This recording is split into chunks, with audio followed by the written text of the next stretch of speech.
There was a worldwide survey about the most embarrassing moment in human life. The finale had the following three incidents. Third place. It was the day before my 18th birthday. I was living at home, but my parents had gone out for the evening, so I invited my girlfriend over for a romantic night alone.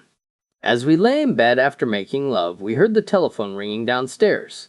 I suggested to my girlfriend that I give her a piggyback ride to the phone. Since we didn't want to miss the call, we didn't have time to get dressed. When we got to the bottom of the stairs, the lights suddenly came on and a whole crowd of people yelled, "Surprise!" My entire family, aunts, uncles, grandparents, cousins, and all of my friends were standing there. My girlfriend and I were frozen to the spot in a state of shock and embarrassment for what seemed like an eternity. Since then, no one in my family has planned a surprise party again. Second place. While in line at the bank one afternoon, my kid decided to release some pent-up energy and started to run amok. I was finally able to grab hold of her after receiving looks of disgust and annoyance from other patrons.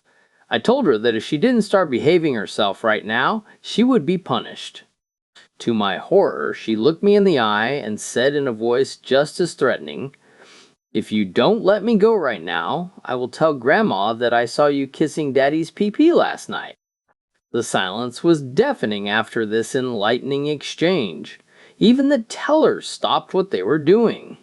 I mustered the last of my dignity and walked out of the bank with my daughter in tow. The last thing that I heard as the door closed behind me were the screams of laughter. And the winner is...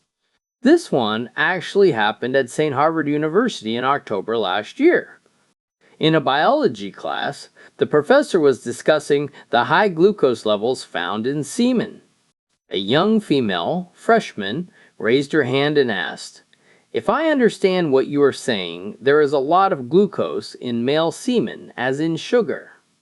"That's correct," responded the professor, going on to add much statistical data. Raising her hand again, the sweet young thing asked, "Then why doesn't it taste sweet?" After a stunned silence, the whole class burst out laughing. The poor girl turned bright red, and as she realized exactly what she had inadvertently said, or rather implied, she picked up her books without a word and walked out of the class, and never returned. However, as she was going out of the door, the professor's reply was a classic. Totally straight-faced, he answered her question. It doesn't taste sweet because the taste buds for sweetness are on the tip of your tongue and not in the back of your throat. Woman to the priest. I doubt that my husband has been cheating on me. I have doubt on one woman. What should I do? Priest replied. Take your husband to that woman's doorsteps and check if Wi-Fi connects automatically.